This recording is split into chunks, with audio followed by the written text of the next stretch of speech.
Hello everyone and welcome to part 2 of हमारा blood. And इसमें आज हम पढ़ेंगे प्लाज्मा एंड प्लाज्मा प्रोटीन्स। और इसका मोस्ट टाइम पे क्वेश्चंस आता है 5 मार्क में, 10 मार्क में, 2 मार्क में। और इसकी जो क्लिनिकल एनाटॉमी हम बोलते हैं कि फिजियोलॉजिकल इफेक्ट, वो भी बहुत इंपॉर्टेंट होती है। तो इस चैप्टर को आप थोड़ा ध्यान से पढ़िए और this you need to remember. इसमें आपके पास कोई भी ऑप्शन नहीं है कि आप कुछ दूसरा ढूंढ पाओ। This is something you need to learn and बहुत अच्छा चैप्टर है और इसका क्वेश्चन शॉर्ट आएगा। पहले तो प्लाज्मा का कंपोजिशन और सीरम का कंपोजिशन, मतलब प्लाज्मा का दिया है कि वो कितना कंपोजिशन में होता है और ये सीरम क्या होता है। Plasma protein, that is classification of plasma protein, method of separation, properties, features and functions and synthesis, site of synthesis, factors affecting change in plasma and plasma protein.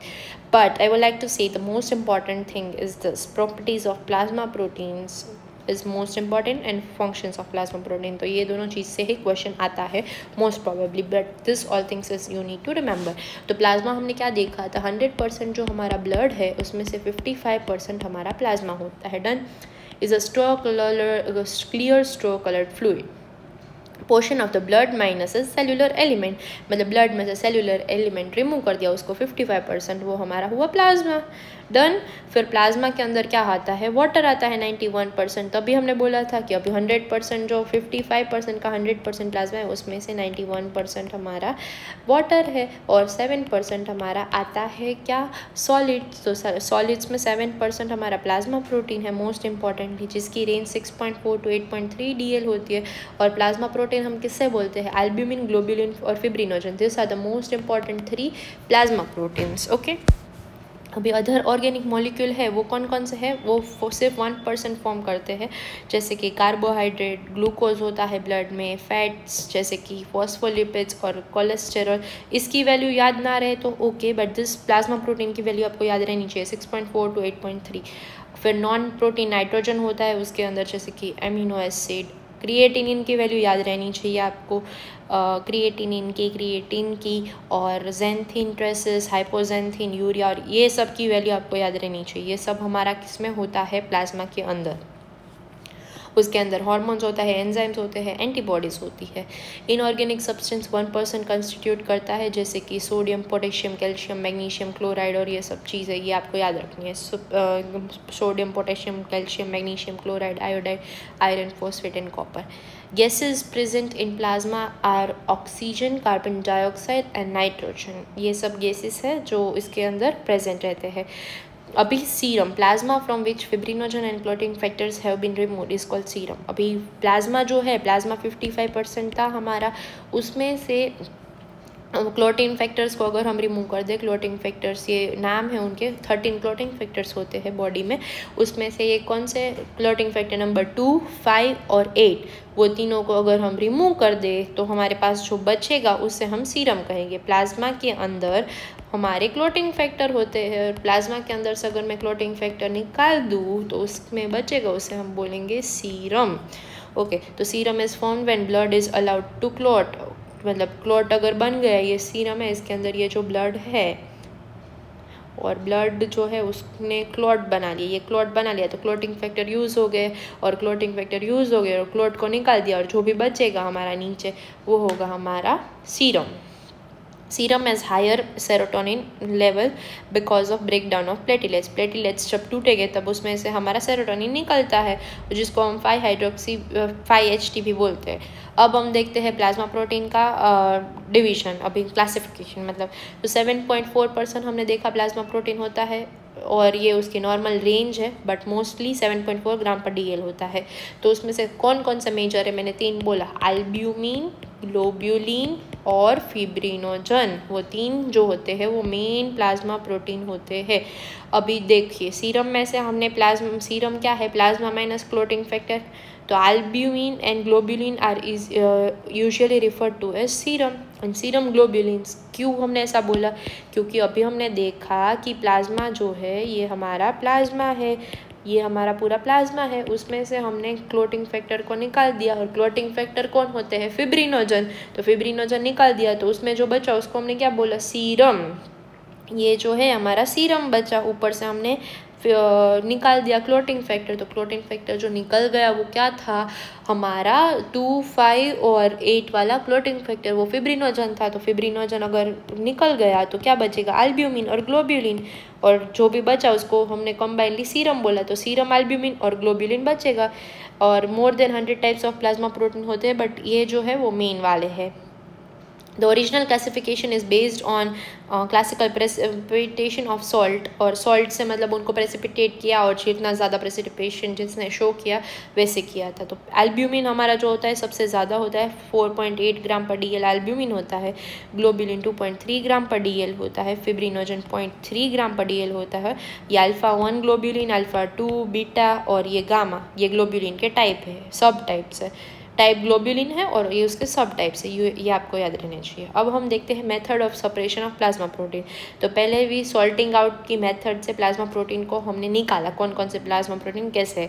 तो different fraction of plasma protein are precipitated out by using different concentrations of salt as describe below.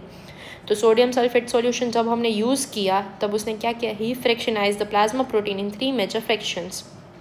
Fibrinogen is removed with the clot converting plasma into serum. Fibrinogen का हमने retraction कर लिया। फिर globulin है उसने precipitation show किया 22%, और albumin है वो उसने कुछ प्रेसिपिटेशन शो नहीं किया, वो सीरम के अंदर ही पड़ा रहा।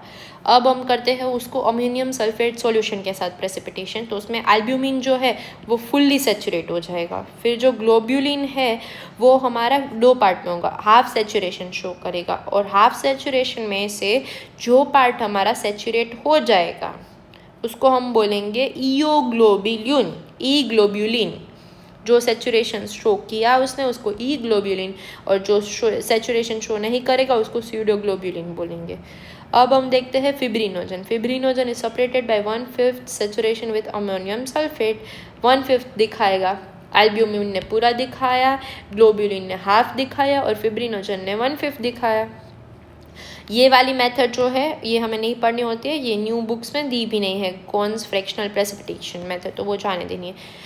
3 इलेक्ट्रोफोरेसिस किया, तो ये अलग अलग मेथड है इलेक्ट्रोफोरेसिस की, और ये इतने % उनको रिजल्ट मिला वो है, और ये इंपॉर्टेंट नहीं होता है। ये हमारा जो आपको बायोकेम आएगा तो बायोकेम में आ जाएगा कि ऐसा फिब्रिनोजन ने इतना चार्ट दिखाया, ये अल्फ़ा 1 ये बीटा, ये मतलब उल्टा चलता है, एल्ब्यूमिन फिर ये बीच में ग्लोब्यूलिन फिब्रिनोजन, तो अल्फ़ा 1 अल्फ़ा 2 बीटा और गामा और फिर लास्ट वाला फिब्रिनोजन ऐसे आता है, और ये उसका पेप्टाइड इलेक्ट्रोफोरेसिस का रिजल्ट है। तो ये उसका इतना यूज़ नहीं है, बट ये आप एक बार पढ़ लो कि कौन कौन सी मेथड है। तो इम्यूनो इलेक्ट्रोफोरेसिस टेक्निक है, अल्ट्रा सेंट्रिफिकेशन टेक्निक है।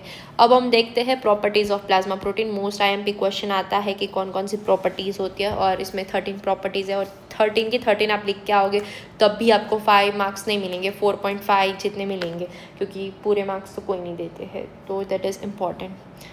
तो मोलिकुलर वेट जो है वो plasma proteins are large molecules with the following molecular weight, albumin 69,000, globulin 90,000 to 1,56,000, और फिब्रिनोजन है उसका मोलिकुलर वेट है 5 लाख। तो सबसे ज़्यादा फिब्रिनोजन का मोलिकुलर वेट है, ये आपको याद रखना है। Thus, fibrinogen has highest molecular weight relative size and shape of different plasma protein are shown. तो ये एल्ब्यूमिन है, ये ग्लोब्यूलिन है, ये गामा ग्लोब्यूलिन है, और ये फिब्रिनोजन बड़ा होगा क्योंकि उसके मोलिकुलर वेट भी ज़्यादा है। अब ऑस्मोटिक प्रेशर जो होता है आपको याद रखना है, प्लाज्मा प्रोटीन्स जो होते हैं वो ऑस्मोटिक प्रेशर एक्सर्ट नहीं करते, प्रोटीन्स जो भी प्रेशर एक्सर्ट करते हैं उसको ऑनकोटिक बोलते हैं, और वो होता है 25 mmHg। फिर आता है स्पेसिफिक ग्रेविटी 1.026, आइसोइलेक्ट्रिक pH, क्योंकि आइसोइलेक्ट्रिक pH इसीलिए आएगा क्योंकि protein is made up of amino acid, और अमीनो एसिड में NH2 ग्रुप होता है और कार्बोक्सिल ग्रुप होता है, तो उसमें आइसोइलेक्ट्रिक पॉइंट आएगा जिसमें 0 नेट चार्ज होगा, जिस पॉइंट पे दोनों न्यूट्रलाइज कर गया होगा, जितना एसिड होगा उतना ही बेस होगा, तो वो 0 pH वाला, तो उधर 0 नेट चार्ज होगा।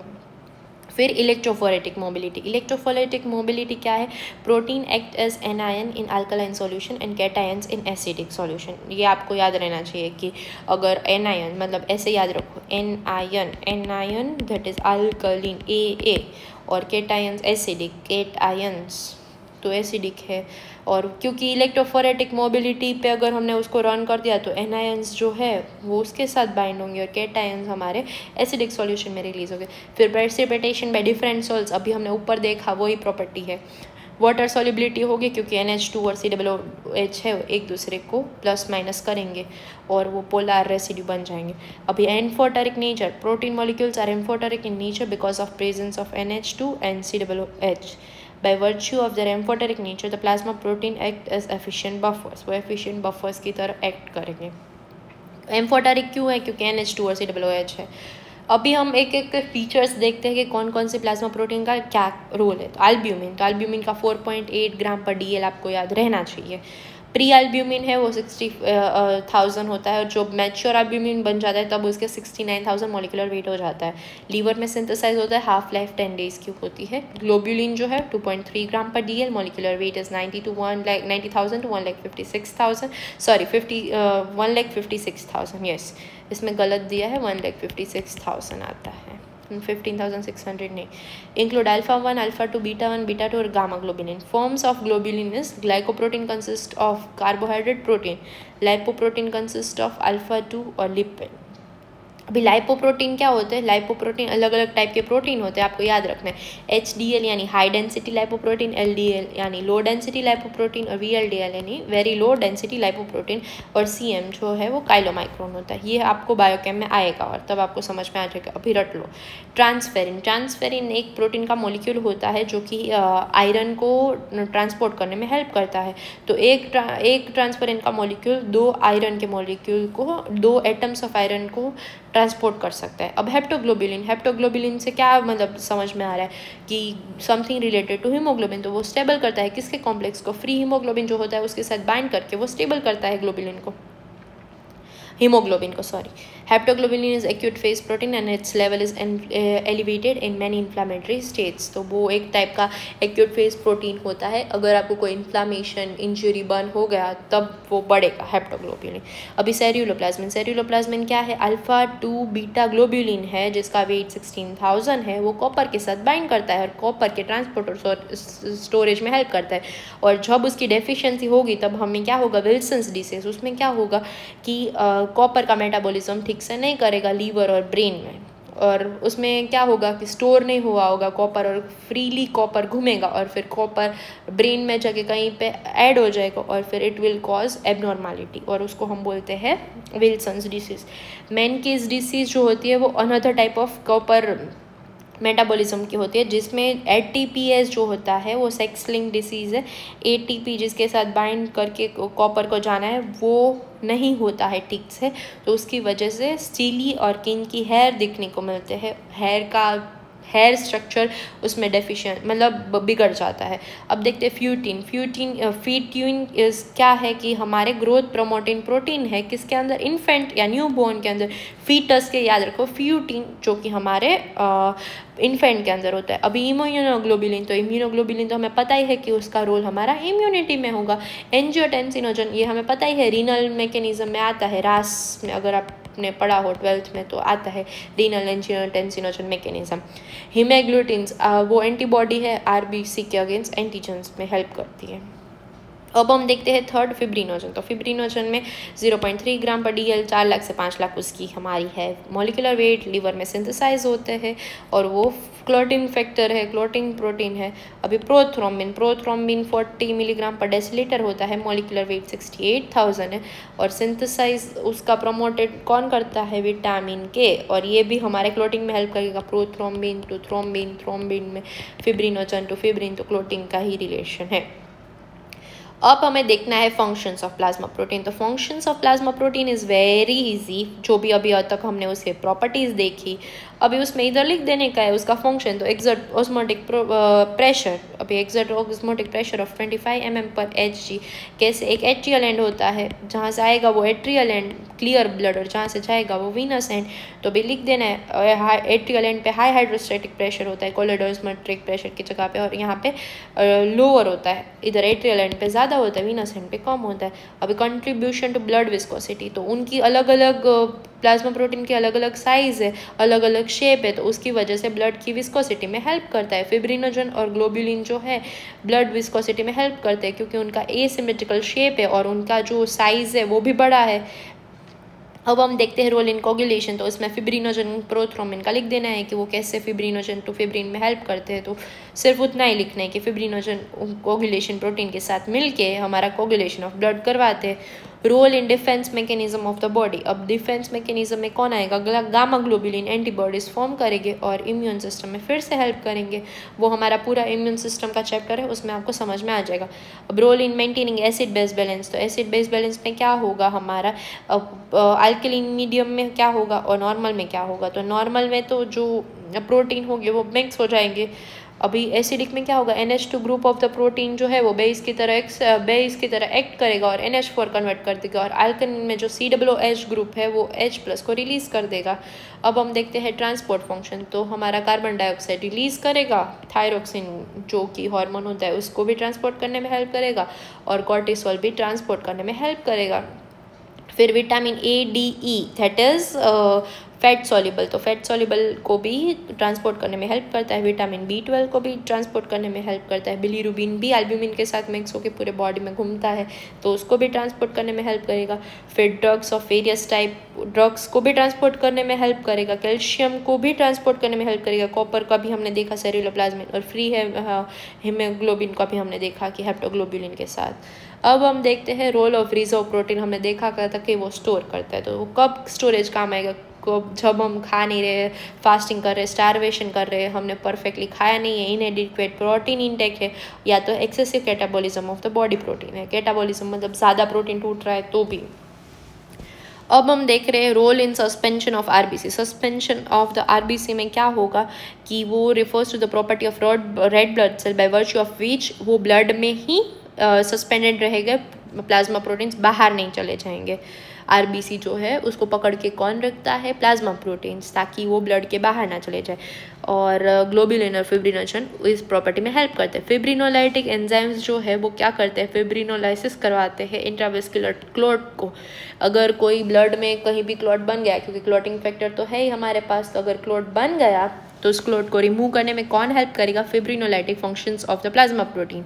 रोल इन नरिशमेंट में ट्रीफोन्स और कैरल आता है जो कि nourishment of the tissue cell करवाता है। रोल इन जेनेटिक इन्फॉर्मेशन, मतलब प्लाज्मा प्रोटीन के पास एक प्रॉपर्टी होती है जिसको पॉलीमॉर्फिज्म बोलते हैं, और वो मेंडेलियन ट्रेट को अलग अलग पॉपुलेशन में डिफरेंसिंग प्रेवलेंस के साथ वो शो करता है। और plasma protein jet shows polymorphism are heptoglobulin immunoglobulin transfer in cellular plasma, यानी कि उनके पास जेनेटिक इन्फॉर्मेशन होता है। इट शोज पॉलीमॉर्फिज्म, इतना लिख दो तो भी चलेगा। साइट ऑफ सिंथेसिस में हमें याद रखना है कि एम्ब्रियन में जो होता है मेसेनकाइमल सेल्स में होता है, एडल्ट में अलग अलग जगह पे होता है। एल्ब्यूमिन हमारा लीवर में होता है, अल्फा एंड बीटा ग्लोबुलिन जो होता है लीवर, स्प्लीन और बोन मैरो में होता है, और गामा ग्लोबुलिन होता है वो बी लिम्फोसाइट्स में सिंथेसिस होता है। इतना ही आपको याद रखना है, इसमें कुछ ज़्यादा नहीं पूछा जाता है। फैक्टर्स अफेक्टिंग सिंथेसिस, तो डाइटरी प्रोटीन अगर ज़्यादा ले रहे हो आप तो ज़्यादा सिंथेसाइज नहीं होगा। डाइटरी प्रोटीन्स एसेंशियल भी होता है प्लाज्मा प्रोटीन के सिंथेसिस के लिए। फिर एसेंशियल अमीनो एसिड्स होने चाहिए प्लाज्मा प्रोटीन को बनाने के लिए। अगर अमीनो एसिड नहीं होगी तो प्रोटीन नहीं बनेगा। Dietary proteins of animal origin, यानी कि एनिमल ओरिजिन यानी हम मिल्क और वो सब चीज़ें लेते हैं तो उसमें से हमारे जो डाइटरी प्रोटीन्स हमें मिल रहे हैं वो भी एल्ब्यूमिन के सिंथेसिस में हेल्प करेगी। और प्लांट ओरिजिन वाले ग्लोबुलिन के सिंथेसिस में 14 डेज में प्लाज्मा का प्रोटीन्स का रीजनरेशन होता है, और बहुत ज़्यादा वेरी फास्ट होता है प्लाज्मा प्रोटीन का रीजनरेशन। अदर फैक्टर्स जो है कौन कौन से अफेक्ट करते हैं, तो अगर कोई इन्फेक्शन हुआ तो प्लाज्मा प्रोटीन का होगा। Exposure to some antigen, antibody reaction होगा तो प्लाज्मा प्रोटीन घटेगा बढ़ेगा। इन्फ्लामेटरी कंडीशन में अभी पढ़ा हमने कि इन्फ्लामेशन होगा तो प्लाज्मा प्रोटीन का रिएक्शन आएगा। और ऑनकोटिक प्रेशर में भी उसकी प्रॉपर्टी है कि उस ऑनकोटिक प्रेशर को बैलेंस करना, तो अगर उसमें कुछ चेंज आए तो भी प्लाज्मा प्रोटीन चेंज होगा। इंटरल्यूकिन 1 जो है वो मैक्रोफेजेस से रिलीज होता है तो उसमें भी काम आएगा। और प्रोस्टाग्लैंडिन जो है वो भी इंक्रीज होता है एक्यूट फेज प्रोटीन में जबकि कोई इन्फ्लामेशन हुआ। अभी चेंजेस और उसके डिसीज़, और ये चैप्टर हमारा वाइंड अप हो जाएगा कि टोटल प्रोटीन की रेंज इतनी होनी चाहिए, ये आपकी रेंज है। अभी फिजियोलॉजिकल ये सब आपको याद रखने कौन कौन से कितने मतलब ग्राम पर DL है। अभी इन्फेंट्स में हमने देखा कि total protein level is low about 5.5 due to low gamma globulin, उसमें गामा ग्लोबुलिन नहीं होता है। अगर हम बड़े होंगे तो एल्ब्यूमिन का लेवल घट जाएगा ओल्ड एज में। और प्रेगनेंसी में फर्स्ट 6 मंथ में एल्ब्यूमिन ग्लोबुलिन का जो लेवल होता है वो डिक्रीज़ हो जाता है, वेल फिब्रिनोजन का लेवल इंक्रीज़ होता है, क्योंकि फिर प्रेगनेंसी के टाइम पे जब डिलीवरी होगी तो ब्लड लॉस होगा, तो क्लोटिंग फैक्टर्स को एक्टिवेट होना है, तो फिब्रिनोजन बढ़ जाता है और एल्ब्यूमिन और ग्लोबुलिन घट जाता है। पर नॉर्मली हम जब एडल्ट है, कोई भी प्रेगनेंसी नहीं है, ओल्ड नहीं है, किड नहीं है, नॉर्मली जब हमारा प्रोटीन का लेवल डिक्रीज़ हो जाएगा उसको हम बोलेंगे हाइपोप्रोटीनीमिया। और उसका कोज क्या होगा, तो पहले तो हमने खाया नहीं है प्रोटीन इफ़िशिएंटली, तो हमारे पास जो बॉडी का रिजर्व था वो कम हो जाएगा, तो उसकी वजह से डाइटरी डेफिशिएंसी, मतलब डाइट में हम ले ही नहीं रहे और जितना हमारी बॉडी के पास था बॉडी ने यूज़ कर लिया। अब हम देखते हैं माल एब्जॉर्प्शन सिंड्रोम। अभी हमारी बॉडी खा तो रही है पर हमारी बॉडी एब्जॉर्ब नहीं कर पा रही है, तो उसकी वजह से भी प्रोटीन कम होगा। लीवर डिसीज़ हुआ तो लीवर का अगर कुछ डिसीज़ हुआ तो लीवर एल्ब्यूमिन नहीं बना पाएगा। रीनल में डिसीज़ हुआ तो जितना भी हमारा बना था प्रोटीन वो उसने एब्जॉर्ब नहीं किया और एक्सक्रीट कर दिया। अगर हेमरेज और एक्सटेंसिव बर्न हुआ तो मतलब कट लग गया तो अभी क्लॉट होने से पहले ही बाहर निकल गया, तो ब्लड के साथ प्लाज्मा प्रोटीन भी निकल गया। हेरिडेटरी एनाल एल्ब्यूमिया एक ऐसी है, एक डिसीज़ है जो कि इनबॉर्न एरर होती है जेनेटिक लेवल पे, जहाँ पे एल्ब्यूमिन का सिंथेसिस ही नहीं होता है। और congenital afibrinogenaemia that is defective blood clotting. अब देखते हैं हाइपोप्रोटीनेमिया। हाइपोप्रोटीनेमिया देख लिया हमने, अब देखते हैं हाइपरप्रोटीनेमिया।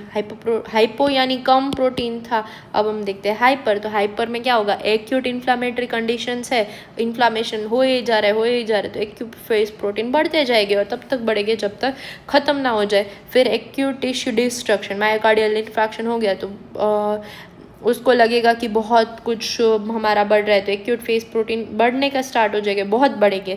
फिर chronic inflammation and malignancies with C reactive proteins. और मल्टीपल माइलोमा ऐसी चीज़ होती है, वो हमने बैंड देखा है ना, मसल में वो आता था A line Z line M line, उसमें से M लाइन जो है वो थिक हो जाती है मल्टीपल माइलोमा में, क्योंकि उसमें बेन जॉन्स प्रोटीन मसल्स में इंक्रीज हो जाता है। और last thing that can happen is reversal of normal AG ratio. AG ratio 1.7 to 1 होता है, और रिवर्स में क्या हो जाएगा, या तो एल्ब्यूमिन, ये AG है तो एल्ब्यूमिन बढ़ जाएगा तो भी रिवर्सल ऑफ AG रेशियो बोलेंगे, या तो ग्लोबुलिन घट जाएगा उसको भी बोलेंगे। एल्ब्यूमिन कब बढ़ेगा, जब कोई हमारी लीवर की डिसऑर्डर है, लीवर या तो ज़्यादा बनेगा या तो कम बनेगा, यानी डिक्रीज़ कब होगा, लीवर की डिसीज़ में डिक्रीज़ होगा। और ग्लोबुलिन कब इंक्रीज़ होगा, जबकि हमारे पास कोई हाइपोप्रोटीनेमिया यानी इन्फ्लामेशन और एक्यूट फेज प्रोटीन बढ़ेंगे, तब हमारा ग्लोबुलिन बढ़ेगा और एल्ब्यूमिन कम होगा। तो this was all about plasma protein. I hope it is clear.